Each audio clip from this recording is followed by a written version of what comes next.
Okay, now we can look at question 2, right? So question 2 is about partnership. Question 1 was slightly difficult, I agree. Question 2 में लिखा हुआ है Abby, Ben and Chian have been partnership for many years, और ये इनके accounts हैं. Ben ने retire कर लिया बिजनेस से. उसने बोला मैं एक गाड़ी लेके चला जाऊंगा 14,500 की. बाकी गाड़ियों को रीवैल्यू किया गया, प्रॉपर्टी को रीवैल्यू किया, इन्वेंट्री को रीवैल्यू किया, गुडविल के बारे में बताया हुआ है. Any amount due to Ben will transfer to short term loan to be repaid from the part within 1 month. अभी पे नहीं किए उसको. Abby and can decide to continue the partnership. ये न्यू रेशियो है.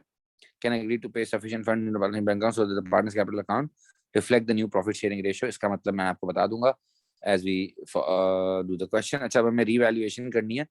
तो पहले तो कह रहे state one reason why partnership में revalue the assets on retirement, ताकि बेटा जो भी गेन या लॉस है वो रिटायरिंग पार्टनर को उसी वक्त मिल जाए या उसको पे करना पड़े, क्योंकि वो तो रिटायर हो रहा है. अगर हम बाद में रीवैल्यू करेंगे तो फिर तो उससे हम कैसे उसको गेन देंगे और उससे कैसे लॉस लेंगे. इसीलिए अगर वो पूछे कि नए पार्टनर आते वक्त क्यों रीवैल्यू करते हैं, ताकि नए पार्टनर को गेन और लॉस ना मिले और पुराने पार्टनर को मिले, इसलिए करते हैं रीवैल्यूएशन. अच्छा खैर, तो अब हमें मोटर वैन को रीवैल्यू करना है. इसमें लोग गलती क्या करते हैं, इस 52,000 को वो कहते हैं अच्छा जी अब ये 33,000 हो गई. ऐसा नहीं है. आपको पहले 52,000 में से 14,500 माइनस करना पड़ेगा, क्योंकि एक गाड़ी तो बेटा वो ले गया. तो अब इस बिजनेस के पास जो गाड़ियां बच गई हैं वो आई थिंक 37,500 की हैं, राइट. और उनको हमने रीवैल्यू करके कितना बना दिया, 33,000. दैट मीन्स हमें रीवैल्यूएशन पे लॉस हुआ. जब भी लॉस होता है इधर आता है 4,500 का. प्रॉपर्टी पे हमें आई थिंक 12,000 का फायदा हुआ है. From 65 properties going up to 77. तो प्रॉपर्टी पे 12,000 का फायदा हुआ है. ओके. इन्वेंट्री जो है, इन्वेंट्री पे आई थिंक इनको 1,200 का लॉस हुआ है, क्योंकि 18,200 से 17,000 रह गई है. तो इन्वेंट्री पे 200 का 1,200 का लॉस हुआ है. Okay, and there is nothing else. अभी भी ओवरऑल हमें गेन ही हो रहा है, और ये गेन तीनों पार्टनर्स को मिलेगा. Capital of A, B and C, and we will use the old ratio which is 3:1. तो जो भी गेन हो रहा है, आई थिंक इनको गेन हो रहा है 12,000 माइनस 5,700. तो आधा गेन तो उसको मिल रहा है 3,150, 2,100 और 1,050. ये हमने गेन को डिस्ट्रीब्यूट कर दिया. फिर वो कह रहा है पार्टनर्स कैपिटल अकाउंट बनाओ ऑन द नेक्स्ट पेज. सही है. और ये इसने यूं आपको बना के दिए हैं. मुझे ये आईपैड को टेढ़ा करना नहीं आता है, तो मैं यहाँ पे बना रहा हूँ. ठीक है. तो ये मेरा टाइम इसमें इतना ज्यादा जाया नहीं होगा जितना आईपैड को सीधा करने में होगा. तो आपको उसी अकाउंट के अंदर बनाना होगा, पेपर के अंदर obviously. But this is how you make the capital account. तो बेसिकली यू से ओके बेटा वी हैव द बीडी. तो तीनों पार्टनर्स के हमें बीडी दिए हुए हैं. एक का 60,000 है, एक का 40,000 है, और एक का 20,000 है. It's given in the question.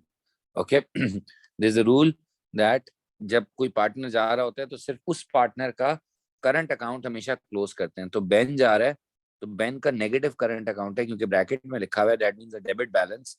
तो हम बेन का करंट अकाउंट सबसे पहले यहाँ पे क्लोज कर देते हैं विद 3,250.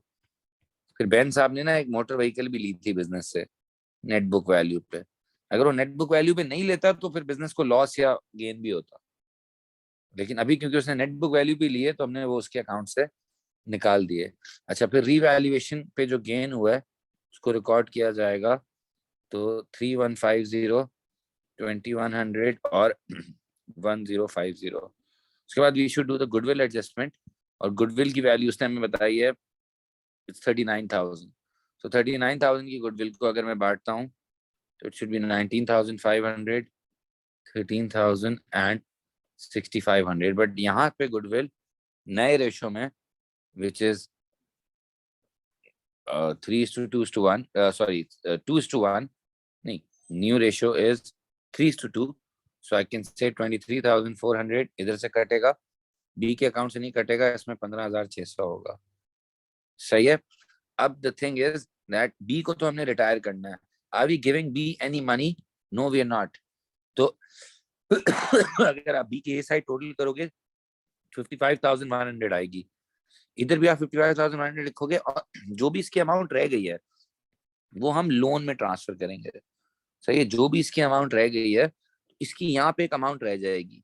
अगर हम इसको कुछ पैसे दे रहे होते तो वो भी यहाँ लिख देते, फिर बाकी अमाउंट लोन में जाती। बट अभी इसकी लोन में जाएगा 37,350, बिकॉज 55,100 में से जब आप ये सब कुछ माइनस करोगे तो ये पैसे वो हमें लोन छोड़ के जा रहा है। अच्छा, अब ए और सी का क्या मुआहदा हुआ है बेटा? ए और सी का ये मुआहदा हुआ है कि सी अग्रीड टू पे मोर money in the business, because देखो अभी सी का जो कैपिटल है ना काफी कम है। अगर आप नोटिस करो, अगर आप कैलकुलेट करोगे ना, स्पेशली गुडविल राइट ऑफ वगैरह करने के बाद, तो सी का तो कैपिटल कोई सिर्फ 12,000 बच गया है। और आप ये देख रहे हो ए का कैपिटल, अगर मैं यहाँ पे बैलेंस कैरी डाउन निकालूं, तो अगर आप ए का बैलेंस कैरी डाउन निकालोगे ना, वो आएगा 59,250।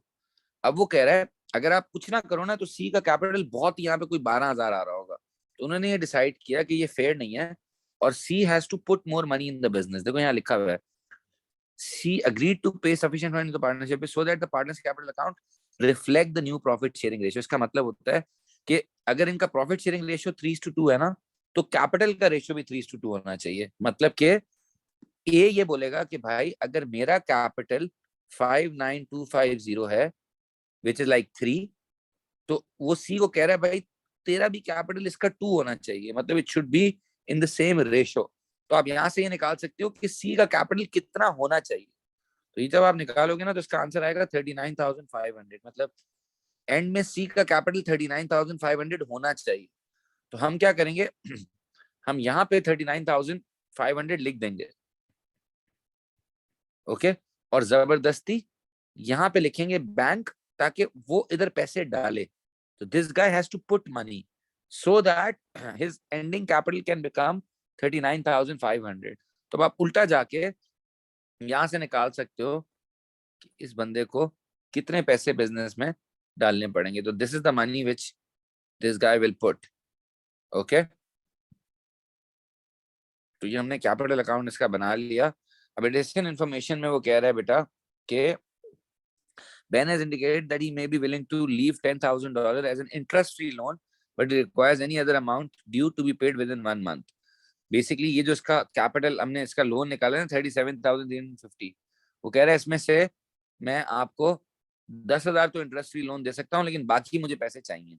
In order to maintain sufficient working capital, Abby and Ken are considering two options to finance the settlement due to Ben। कि भाई अब उसको कैसे पैसे दें? एक तो ये है कि रिक्वेस्ट कर लें overdraft facility from the bank, bank को बोले हमें ओवरड्राफ्ट दे दो। दूसरा, ask bank to consider leaving the whole amount due as a 5% loan repayable over 10 years in equal annual installment. Advise Abby and Kane which option they should choose to finance the amount due to Ben। अब दोनों options में advantages भी हैं और disadvantages भी हैं। जैसे जो ऑप्शन 1 है बेटा, उसमें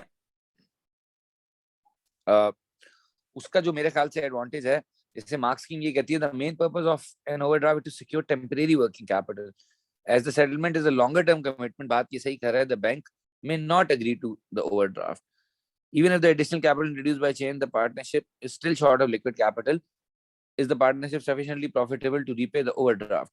okay, basically देखो मेरे हिसाब से तो ओवरड्राफ्ट ऐसे नहीं लेना चाहिए, क्योंकि it's a long term commitment. आपको 20,000 $27,000 चाहिए, आपने $37,000 उसको देना है, लेकिन $10,000 जो है वो वो आपको इंटरेस्ट फ्री दे रहा है।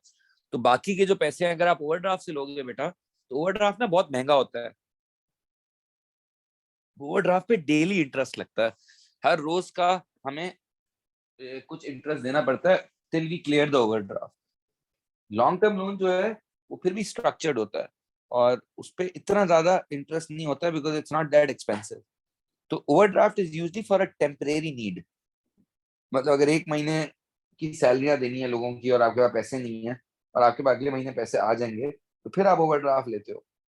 लेकिन किसी का लोन पे ऑफ करने के लिए ओवरड्राफ्ट नहीं लेना चाहिए। सेकंड ऑप्शन बेहतर है, लेकिन सेकंड ऑप्शन में ये मसला है कि क्या भाई बैन एग्री करेगा कि 10 साल में पैसे ले ले? बैन हो सकता है बोले मुझे भी पैसे चाहिए। तो ये है। तो बेसिकली एडवाइस मैं तो यही करूंगा कि यार अगर बैन एग्री करता है तो लोन ले लो, वरना ओवरड्राफ्ट की जगह इन दोनों को ही पैसे डालने चाहिए, चैन और इनको, और टू पे ऑफ। वैसे तो इस बंदे ने पैसे डाले हैं। अभी देखो ना बिजनेस की क्या पोजीशन है, बिजनेस के बैंक में सिर्फ $800 है। ठीक है, अभी भी ये जो बंदा है ये $27,000 डाल रहा है, लेकिन इसको हमें 37,350 देने हैं। तो हम दे तो सकते हैं वैसे, क्योंकि ये पैसे तो आ गए हैं, लेकिन फिर उसके बाद बिजनेस कैसे चलाएंगे? तो इस वजह से ना ऑप्शन वन बहुत अच्छा है ना ऑप्शन टू बहुत अच्छा है। They should maybe make a mix option where उसको आधे पैसे दे दें अभी, बाकी आहिस्ता आहिस्ता दे दें। बिकॉज देखो दोनों बहुत अलग अलग पोलराइज्ड ऑप्शन है। एक में आप उसको कह रहे हो सारे पैसे अभी ले लो और बैंक से आप ओवरड्राफ्ट ले लो, दूसरे में उसको कह रहे हो 10 साल बाद पैसे ले लो आहिस्ता आहिस्ता। तो मे भी कोई बीच का रास्ता निकाले, ठीक है, और उसको पे ऑफ करें। But out of these two options I would choose option two, that is if that guy agrees to option two. I don't know whether Ben will agree to option two और not. ठीक है, अच्छा जी, तो मैं question 3 करता हूँ अभी।